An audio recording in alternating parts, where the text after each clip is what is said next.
for coming. There's two parts of this talk. One is player pathways, MLR, and then the other one is about how we're developing the youth game in the partnership with YHS.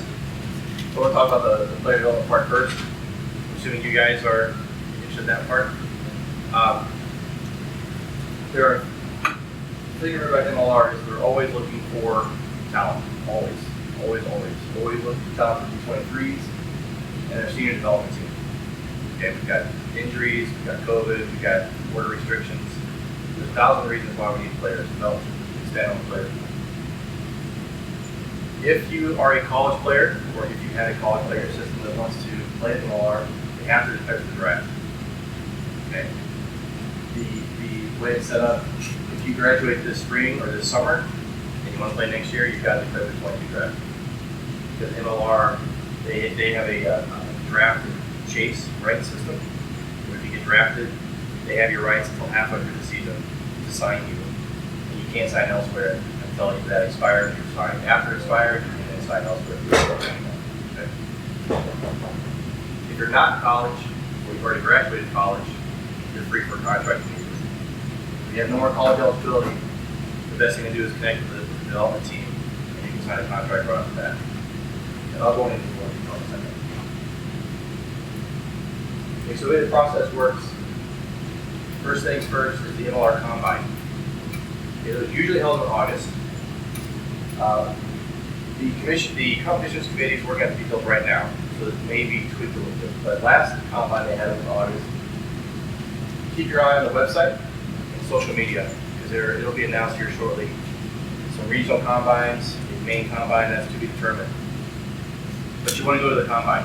That's where all the teams are going to be. They're going to see you. You're going to do the drills, much like we're doing tomorrow. The MLR team will be there. You want to go to the combine for a play. That's an open combine, so that's for college players and for players who are out of college. So if you want to play and be seen, go to the combine. Again, if you're in college, go to the draft. That'll be in mid-August. Again, details are being worked out. But if you have college eligibility, you enter the draft, and you don't get drafted, there's only 36 draft slots last year. If you don't get drafted, if you're still in college, you have to wait till next year's draft to go back in. So if you're junior and you declare the draft and you don't sign, you need to check with your college conference to make sure it doesn't jeopardize your eligibility. D1 doesn't. So as long as you don't sign the line, you should be okay. But you better confirm that with your college conference. If you enter it and you don't get drafted and you have more college eligibility, you go play your college senior season, go back in the draft your senior year. If you get drafted your senior year, then again that goes to the draft and chase policy. So they have a window to sign you. If you don't get drafted your senior year, then you go to the last bit here. But you are allowed to sign with the team if you don't get drafted. Okay. So the reason why we have the draft so early on in MLR is we want to make that connection between the college game and the MLR. We want to grow the MLR game to the college game. Having a draft really emphasizes the college game. You know, if you can just all graduate and sign wherever you want to, there's really not a whole lot of emphasis on the college game that we can provide. By having the draft, you know, Lindenwood, how many guys they draft last year? Well, you know, there's a bunch. Well, people see that, right? So it helps grow the college game. So that's why that's one of the connection points that we're trying to help grow the college game. Again, if you don't get drafted, you're not in college, you didn't go to college, you're 24, whatever it is, combine, but also you can contact the MLR teams directly. Most teams have a talent ID camp, where I think last time it was the Free Jacks and Rooney got together, did a Northeast talent ID camp. People from all over came out there, and it was basically a mini combine, but it was for those teams only. And what they want to do there is identify their usually local, but could be anywhere, talent to stock up their development side, and maybe the U23 academy side. Now, the way the academies are set up is right now, and I'll explain this later if you guys want to leave after this bit, I don't know if you finished with you athletes. But the way they have the academies, they have U16s, U18s, and U23s. U23s is usually the college kids. The development side is their player pool for the MLR team. They could be 18, they could be 23, they could be 30. Doesn't matter. They're the ones who are ready to go if there's an injury. That's the difference between U23 and development. Sometimes they're the same, usually they're not. So the talent ID camps are where you go to be seen to get into those programs. Once you get in those programs, you are immediately available for an MLR contract. So if you get on a development team for free jacks, there's an injury, they can sign you the next day. Okay. There's two types of contracts. There's a standard player contract, and there's an associate contract. The standard contract is a full-time salary position, right? That's what you're aiming for. And then the associate contract is an hourly wage. So if you get picked up that week and you train and you play, you get paid for the hours. If you get back out to your club team, you don't get paid for it. That's the difference. Okay. One thing that's interesting is that the players are employed by the league, not by the teams. Okay, so that way with the salary cap and all that stuff, we keep track. It's a much easier way to logistically handle the salaries and track the benefits and the housing and the salaries and all that stuff. So you're actually employed by the MLR, even though you're playing for Rugby or San Diego, or just a little wrinkle there. Lastly, some teams have recruitment pages on their website. They all have academy development pages. So if you're curious, say, I really want to play for Nolan, or I want to play in San Diego, go to their website. There's actually links on there that says, hey, we're going to have an ID camp on August 23rd at NOLA. Go to NOLA and go to camp. Right? You can go to San Diego, check out what they're doing. A lot of them also have recruitment pages where you can actually submit your video and your resume right now to be put on get on their radar. That's a lot of the recruitment stuff that I've seen is usually coming from international players. Hey, I'm an Argentina, I'm a prop, I want to play in the United States. It's really not really used a lot by domestic talent because they've got all these other venues, right? This really doesn't hold a whole lot of value for the Americans and the Canadians. It's the ID camps and the combines. Okay. Any questions on this? I'm gonna pivot here in a minute to the youth stuff, but I want to pause and have any questions here again. So for once they get selected by the team and signed, they're given a salary or hourly. What about development? If you make development team, are you hourly there as well? Or are you get a job in the area, come to the practices? That's a good question. I'm not entirely sure if it's uniform throughout the league, but realistically, it's you get a job in the area and train.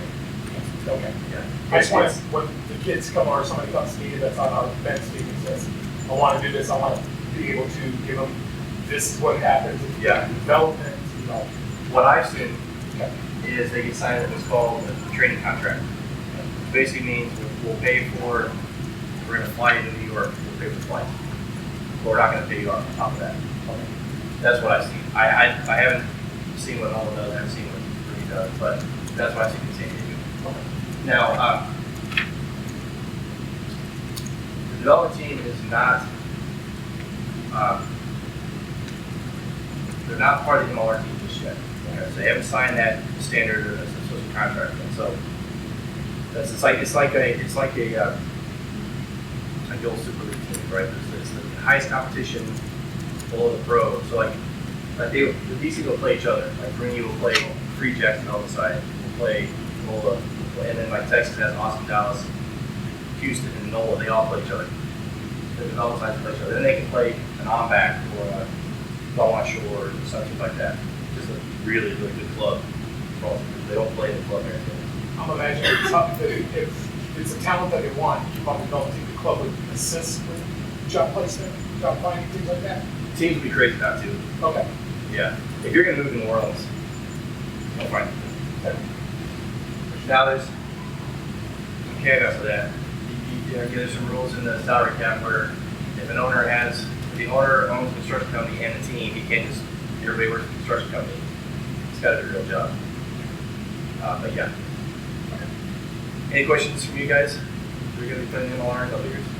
What are the salaries for these guys? Not much. Not much.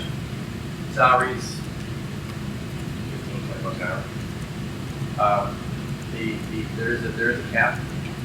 It's going up every year, but it's 35, 40, something like that.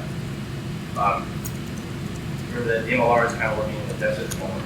They don't have a contract and all that stuff. So you're not going to get rich playing rugby yet. So we when you guys make the MLR, you're not going to be signing an NBA contract, right? Or like the NFL was back in the 50s, right? So if you're in the MLR, is it possible you can get picked up by the Leinsters? Oh, yeah. The Yep. Super League and such like That's a great question. So the way the process works is an international release form. So Song Ching played for Leeds last year. He got picked up by a team in France, a team in France. So you can either wait till your contract expires, which are usually 1 or 2 year contracts, or like we had a Fijian player in San Diego got picked up. Where he went, but his agent asked for immediate release. So he had another year on his contract. He has to be released. So what basically the way that works is the team signs and says, okay, yeah, we'll give up your rights. Then it has to go to USA Rugby to sign the international. You know, he's in good standing. There's no sanctioning going on. He's a good guy, that kind of stuff. And then he signs a contract with the team. So yeah, there is movement back and forth. And that's what we want. That's exactly what we want at this point in our evolution. We're not the Premier League in the world yet. So if we have guys, Song Ching and some of these guys are going from here to France for the Premiership, that just shows that this pathway works. And then as it stands now, when they get older, they come back. That's the plan. So, yeah. One thing I always wanted to do for my men's club, my daughter graduated high school, I might actually have the time to do it. We have this wonderful thing in Wisconsin called the Wisconsin Athletic Ground. Yeah. Which is all of our D3 schools that, you know, in the 90s it was lacrosse, now it's whitewater. You get guys that more than likely aren't going to go to the NFL, but they're great athletes. Mm-hmm. Have they thought about that for MLR? Just, you know, what would it be to take the rosters of all these teams? I'm from Wisconsin, so I think of Wisconsin. Yep. But just, you know, hey, your collegiate football career is probably over. Think about rugby. That's what that And if you want to get, okay. That's what we're doing to do that exact thing. MLR doesn't have a whole lot of bandwidth to sink too far down into the college and the youth levels. But this is exactly that. You know, the Colorado Raptors, or the American Raptors, what they're called now, they're doing that. They are taking crossover athletes, we call them crossovers. They're taking athletes who play football or wrestle for basketball, and they're turning them into regular players in Colorado. They actually have a pretty good success rate on people from that program going to the MLR. So there are efforts, but the MLR isn't doing that just yet, other than the ID camps and getting into the development teams. So if you have a freak athlete that is a phenomenal wrestler, basketball player, whatever, and they know how to throw a ball left-handed, and they get on the development team, they will train them. Development teams usually train, they have access to the same facilities, they use the same weight rooms, the same headquarters, all that stuff. Sometimes they'll actually work in the training programs with the MLR teams during trainings. You have to have opposition scrum, right? And then other times they train on their own with their coaches. So you have the MLR coaches, sometimes you have development coaches, sometimes they're the same. So you're getting MLR light training on the development team, which is pretty cool. And it's fun to see. In San Diego, we have a pretty strong academy program. We had 4 of our academy kids out of high school. They're in our U20s. They got pulled up to the leadership training camp. So it does happen. I have 4 guys in camp right now in San Diego. And actually 2 of them played against the good Romans yesterday. And they were in high school 2 years ago. So it does happen. They're huge people. But it does happen. Any other questions on the MLR pathway before I pivot to the youth? Okay, all right. So now I'm going to talk about what the MLR is doing to help grow the youth team. I showed this graph at the owners meeting in October, and it kind of caught me by surprise. There's 53.6 million kids in this country that are in rugby playing age, and 45,000 play rugby. That means there's 53.6 million kids who don't. Right. So a lot of our time and effort is on this 45,000. Right. That's why we're all here. And as it should be, we've got to develop our training and our coaching skills stuff. We've got to figure out a way to tap into that. Which is also why we're here. So September of last year, MLR and USA Youth and High School Rugby signed a memo of understanding. Considering established programs and initiatives which will help further develop youth and high school rugby in the United States. So for those who don't know, the way the current architecture is in the United States after the bankruptcy, the USA went bankrupt and shattered everything, which is why you have the NCR and the CRA and NIRA and the ABC 1, 2, 3 college groups. I think that will probably gel back together in some form or fashion. I think there'll probably end up being 2 USA Rugby group and a non-USA Rugby group eventually. But USA Youth and High School came out of this as the umbrella organization for all of the SROs. Wisconsin Youth Rugby, SoCal Youth Rugby, NorCal, Rugby Texas, those are all SROs. They are part of YHS. So MLR is working with YHS holistically and Wisconsin Youth Rugby of the world individually on how to grow the game. Okay. So in this agreement, there's a list of growth initiatives, I think it's 11. That's intended to be over the course of the next 4 or 5 years. So there's only about 3 or 4 that have matured far enough worth talking about. The others are still on the drawing board. But what we've done so far, first one is the Rugby Network. So are you guys familiar with what that is? Yeah, okay, so it's the streaming service for the MLR. We want that to be the home of all North American rugby, not just MLR. So if you go there, you'll see all the MLR games. It's all for free. All the MLR games, you'll see some interviews, short form content, some highlight reels, some personal interest stories. The Rugby Network is part of Rugby Pass, which is what the Premiership uses. It's all part of Sky Sports. It's all connected. Sometimes you'll see some content coming from Europe on there as well. Every week, there's more conversations about how to get non-MLR program on there. NCR's had their tournament, I think, last weekend on there. Trying to get the ACR Collegiate Championships on there. There's trying to get some state and high school championship games on there. You know, maybe Wisconsin could pull this off.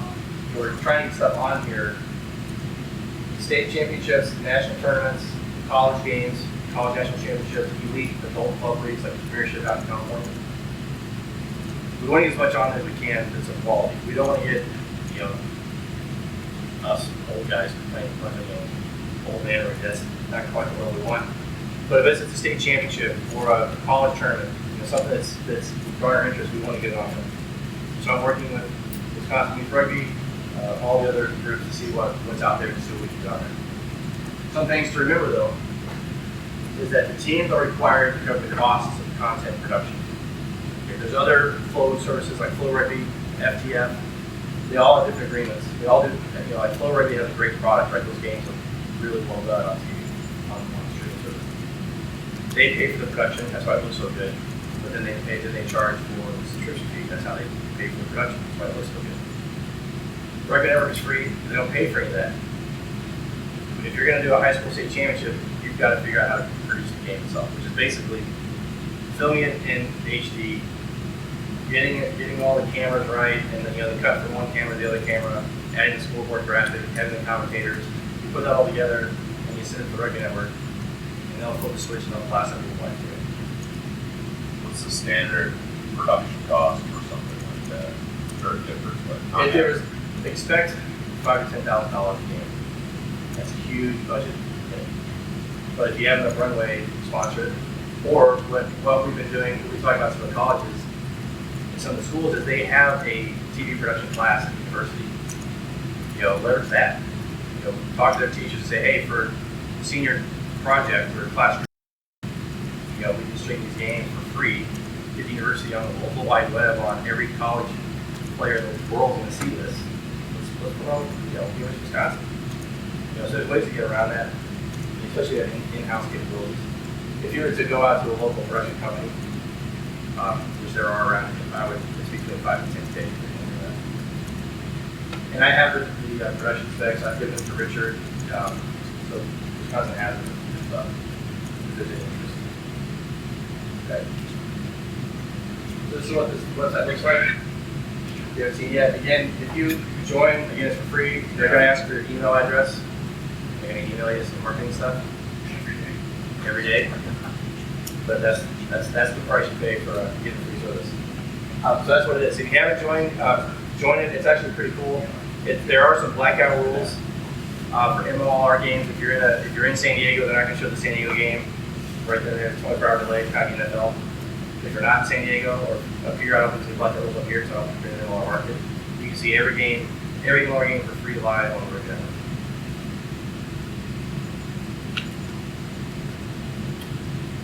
The flagship program we're working on is the Flag Rugby. And I'm going to go over it in a little bit of detail, but at 2 o'clock today, Moose and I are giving a presentation on this in detail. So if you're interested in the flag program and you really get the best pulse, 2 o'clock with Moose's presentation. It is actually in this very room. So what it is, what we're going to do is we're going to establish flag rugby in the elementary, middle, and high schools across the United States and Canada. We want to make it part of the elementary curriculum.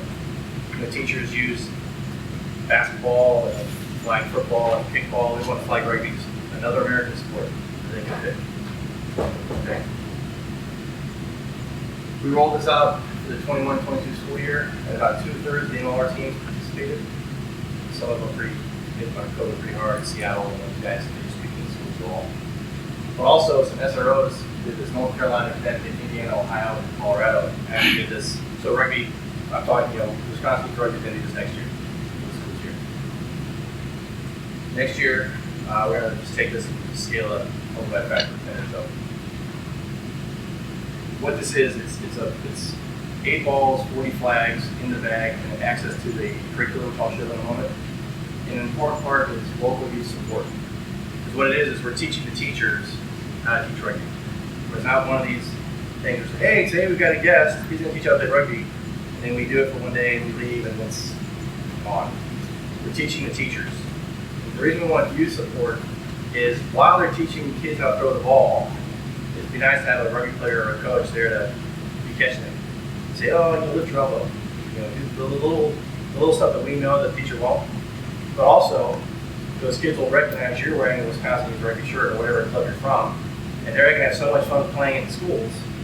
I want to do this after school stuff. Where do I go? Oh yeah, that coach is from Oshkosh. I'm going to go to that program. And then they come over and play for you in the flag league. You got it. That's the entire point. That's how we want to grow the game. The goal is in 8 years, there's 67,000 elementary schools, which is 80 million kids. I know, it's 80 million. 67,000 schools, there's roughly 400 kids per school. You guys are starting to get good math. The goal of the 9 years is to get rugby in every single grade school in the country.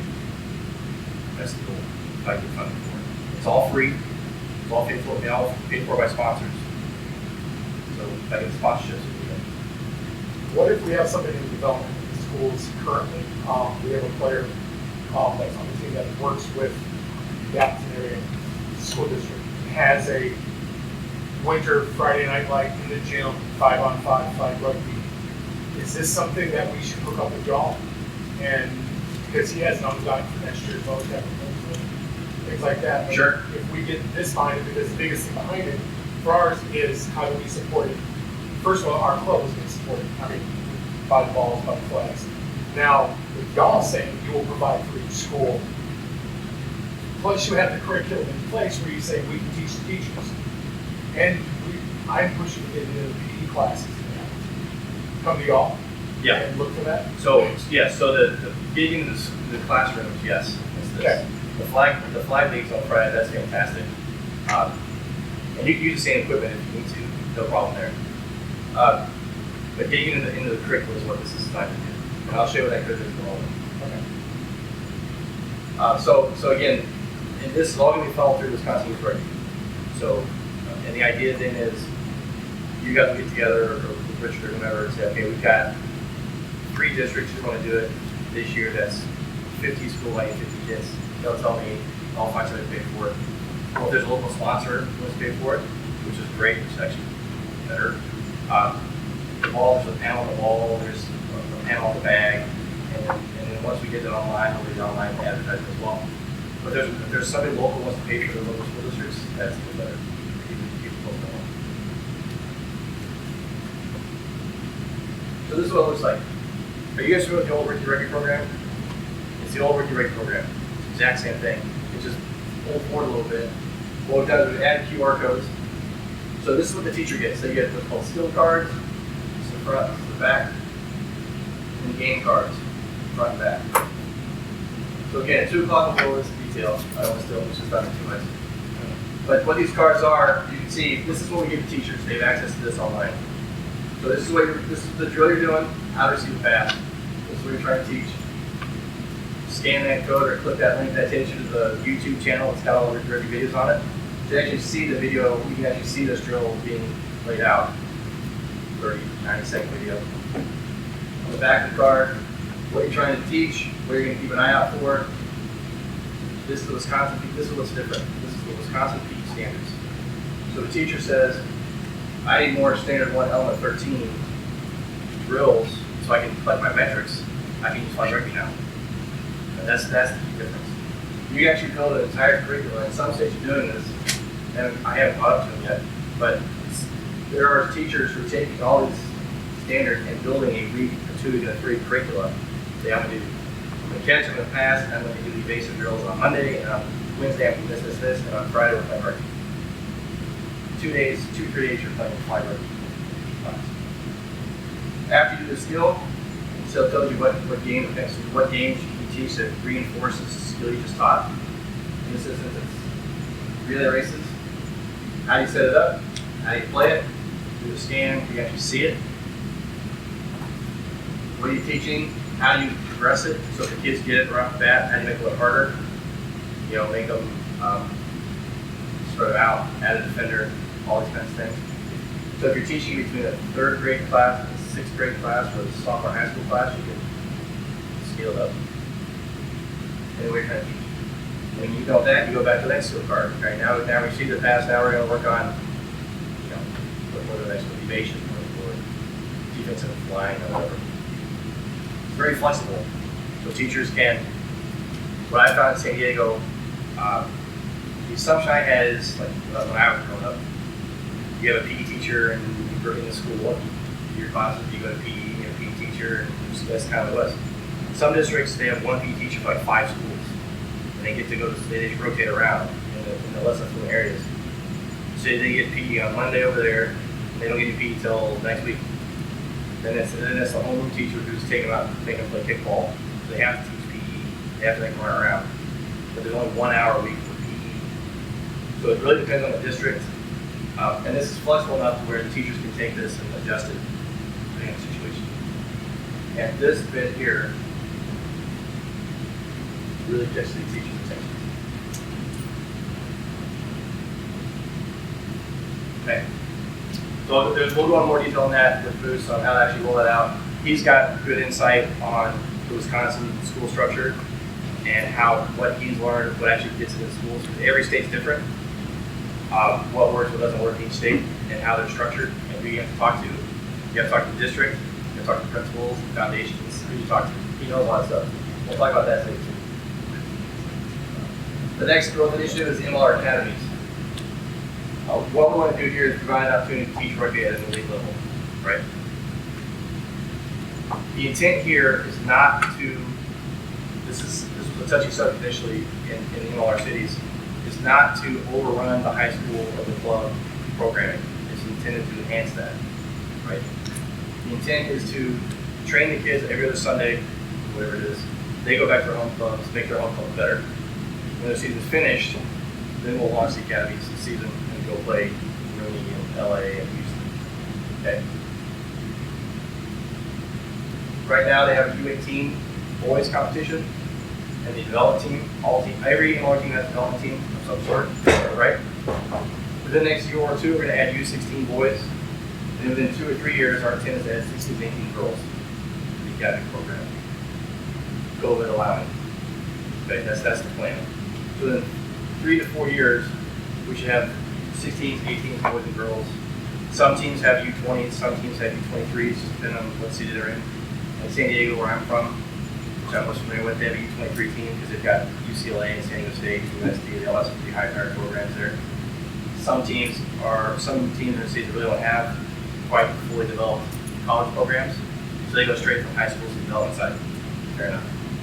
Some teams don't have a U16 player pool that's strong enough to have a U16 team, so they're going to focus on the coaches.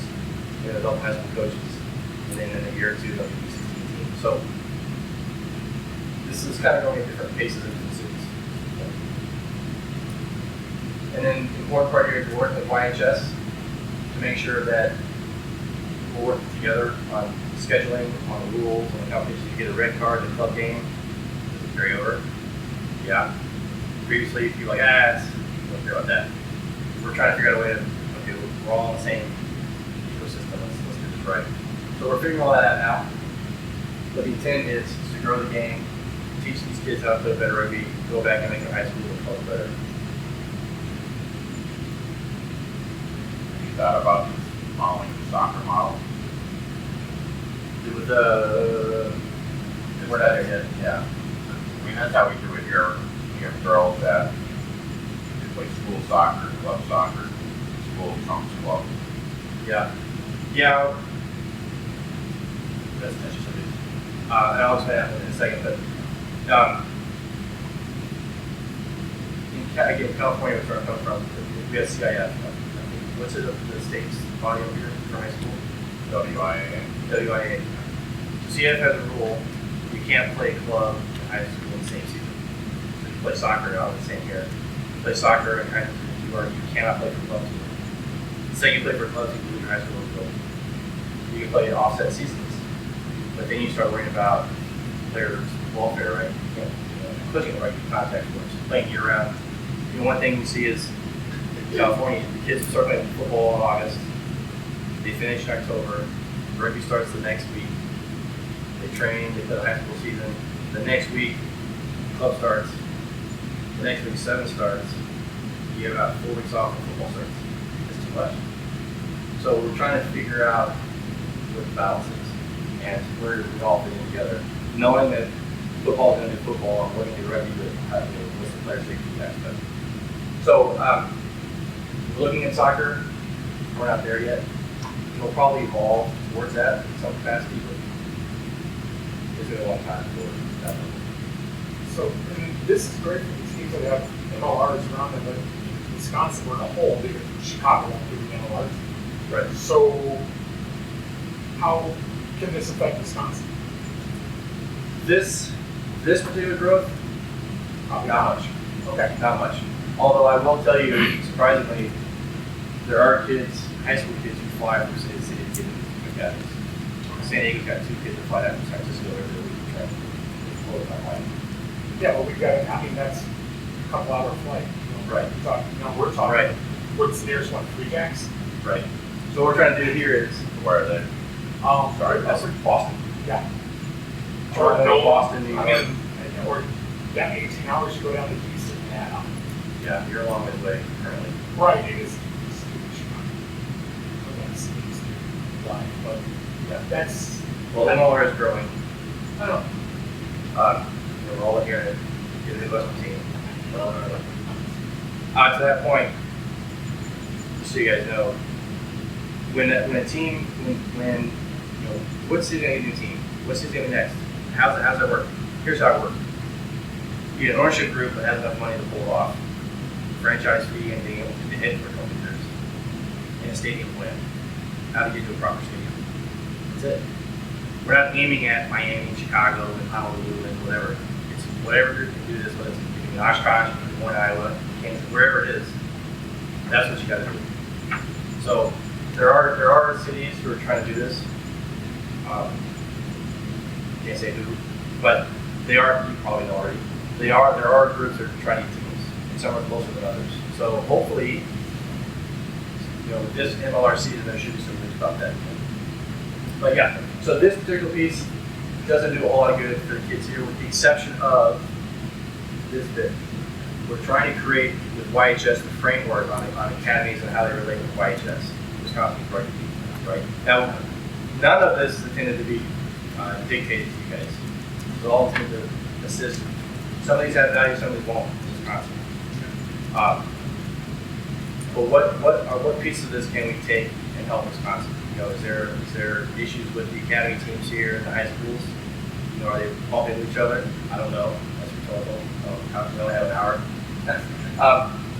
Is there some lessons learned in SoCal that needs to help?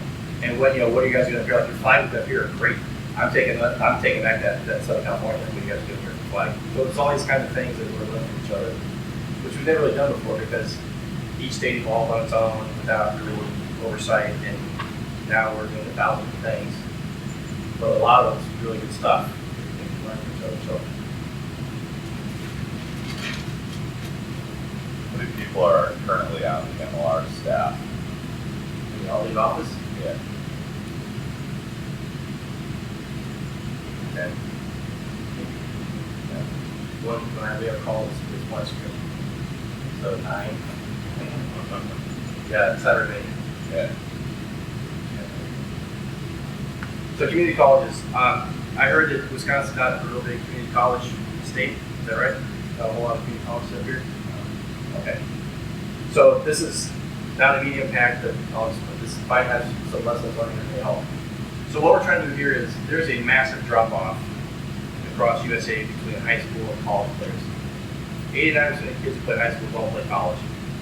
Either they go to school that doesn't have it, just don't play it, or if they go to school that doesn't have it, their only option is to play men's team. Well, when I was 18, I was not ready to play against a 25-year-old man. I just wasn't big enough. Right? That's not safe. So I just don't play. There's no other option. There's nothing for them to do. They go to community college. There's nothing there. They go to high school. There's nothing there. They go to if you guys are in high school, Karen Fong, Don at 11 in this room, excuse me, the room over there, has a presentation about the college athlete. If you're in high school, go to that talk. She's got to give you all the scholarship information and all the how it's laid out in schools and colleges. But after high school, there's really not a lot of options. It's either the college you're playing for, a men's team, or you get to watch on TV. So what we're trying to do is, we're going to, again, this is MLR centric. I'll explain how that affects Wisconsin in a second. We're going to work with community colleges in MLR cities. We're going to pick 2 or 3 in each city, create these small school leagues, and scale up and try to go nationwide. What can we do in Wisconsin? The equivalent in Wisconsin is the U18, U20 team, right? Create that gap between high school and the men's leagues, or the women's leagues. There's a gap there. Consider creating a U18 league, a U20 league, right? Where these kids, there's a bridge there they can play for a year or 2 before they start playing with big boys. That's something that this idea should be converted to Wisconsin. If you have the manpower and the logistics and the bandwidth to do it, that will achieve the same goal we're doing here. You talked about that. You're in the Valley area, we're talking about the research area. And it just wasn't conducive because a lot of those kids coming out of high school were a third of our men's team at that point in time. And if you take them out of that competition, you're killing the men's team at the same time. Yeah. And I understand the size, and there is. I had a kid last year that played for my high school team, graduated like, you want to play scrum half? He's like, well, I'm a little intimidated until he saw how it was, and I'm not going to put him in a position where I think he's going to get. You're not playing flank, you're moving to the side. There's no way. But that's hard for some of the smaller D3 clubs.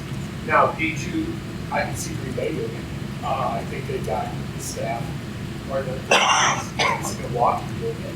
Madison, they probably have a tough time with U23 depending on, but it's just hard to pull off for our local clubs in this area because most of us are D3. Right.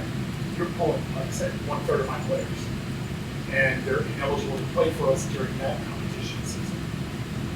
And that's normally, I think, what's the fall season, which is our only competition season. Yeah. Yeah, it's tough. It's different areas or different situations, player pool wise. Right. Some of these things might work, some won't. The ultimate goal will be to increase your player pool. Right. How you get kids playing younger and playing going to pyramid. Right. What we learned is a lot of in SoCal the last 10 years. You can tell immediately. The clubs have said, I'm going to start a high school team. I'm going more focused on high school kids. And every year, you gotta get 15 freshmen, find them, teach them how to throw the ball handed, tackle safely, and then throw them in the game, and then you kill them. Versus the club saying, we're gonna focus on U8s, which is what the structure's out there.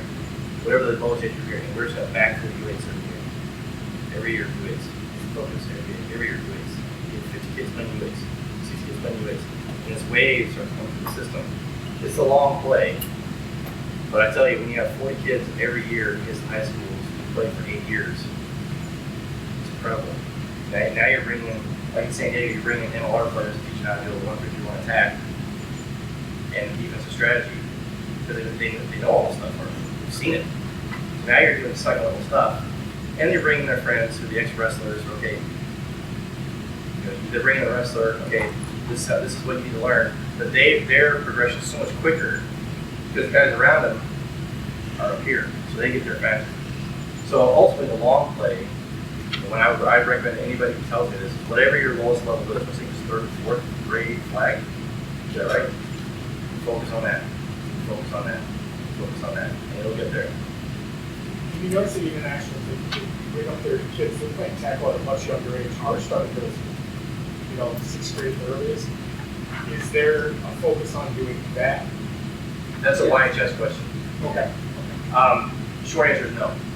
They're respecting the individual states to do how they've done it so far. I personally, I standardize it, but I also know that that's going to be difficult because people are like, we've been doing this way for 10 years.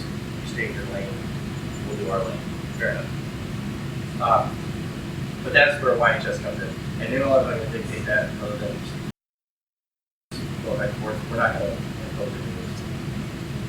So I got 5 minutes. Real quick, last couple slides. I'm going back to this slide again. This is where we're sitting with the full population. This is where we're sitting with sports.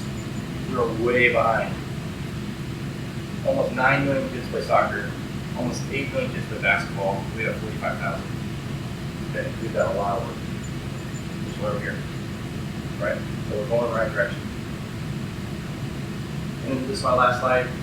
The long-term strategy, and I've been saying this top one for years to parents, there's things that Americans need to adapt to rugby. There's things rugby has to adapt to Americans. And a lot of times you'll have, this is how we do New Zealand, this is how we're going to do it here. Well, school teacher doesn't really care how you do New Zealand, sorry. We have our state, WIAA. They don't have that there. They go to schools, clubs, provincial sides, everything's under a nice, straight linear flow from 8-year-olds to the Welsh national team. That's not the way it is here, as we all know. But we've got to get rugby into the existing American infrastructure, right? You talk to a parent, and I've talked to a lot of them. Do you know what YHS is? Do you know what NCR college conference is? Have you ever heard of SoCal Youth Rugby or Wisconsin Rugby? No. You're a Pop Warner? Yep. You're NCAA? Yep. NAIA? Yep. So how do you get these 53 million kids and their parents and their moms to know what we're doing? You got to get into the schools, the grade schools. You got to get into the curriculum. You got to get these kids throwing the ball around in 3rd, 4th grade, and they go home to their mom and they see it on TV. Oh yeah, that's right. I know what that is. It's an American sport. It's not this really cool sport from New Zealand or England or Australia. No, this is an American sport now. It's an American sport. We've got to get in the state high schools. We've got to get WIA eventually. Whatever the strategy is, it's going to probably be 10 years. We've been working on California for 12 years. We're still not there yet. We've got to get in the States. We've got to get kids, when they're playing it when they're young, they go into high schools, it's a varsity sport. That legitimizes it to the non-rugby parents. A lot of parents, those of a certain age will remember, oh, I remember rugby from college. You guys are crazy. There's no way my kid's playing that. It's not the same game. I've had that conversation probably 30 times. It's not the same game. Parents don't know that. They remember how it was when they were in college. You get varsity status, ooh, this is legit. This is a real sport now for both boys and girls. People say, oh, we're going to do boys and we'll get the girls later. Some, we should do girls first, because Title IX, we'll get the boys later. You get one without the other one's stuck. You got to do them both. Right? That's one of the beautiful things about rugby is it's the exact same game. both sides. We gotta embrace that. And the rugby ethos and all the cultural business, the third half, the kids get together and having hot dogs and juice boxes after the game. We have to preach that. Every parent you see, every football parent, I'll use football as an example. Every football parent that I coached, because I coached 11 years of youth, every single time a football parent saw that, like, what are you guys doing? Well, they're friends. You know, what's a barbarian game? Oh, we take all the kids and we make them switch their jerseys and then play a third game. You gotta kid me. Yeah, well now they're gonna go, you know, they're gonna go play in the park while their brothers play. That's totally foreign to them and they love it. And you can, it's just, we all know, you get the life. So is this a similar strategy that soccer used in the 80s and 90s, and probably more recently lacrosse used? yeah, it's similar with lacrosse. Yeah. I don't think so. Rugby's going to get like soccer, and then you've got the U14 wunderkind who's signing a pro contract and all that stuff. Because we want to support the high schools with us for the foreseeable future. Again, we don't have high school yet. We want to get 50 states, 50 varsity programs, support it, grow it, make it entertaining. And then 20 years from now, maybe we're not doing anything. Yeah. And I just, any other questions on this? You're going to hear a lot of this stuff conceptually over and over. You know, Moose has got one coming up, Matt's got one coming up. There's probably 3 or 4 of us that are going to be preaching the same stuff on how to grow the game. So this is from the MLR perspective, what we're trying to do at the national level, and how to support the state groups. So he's talking about the state groups specifically. Like Matt's got one about Wisconsin, which is going to be great. Good. So you're going to hear these themes over and over and over again. So hopefully we'll be able to come up with a strategy. And from an MLR perspective, from my perspective, help Wisconsin. However you guys decide you want to do it, what are the touch points where we can help? So that's what we want to do. Okay.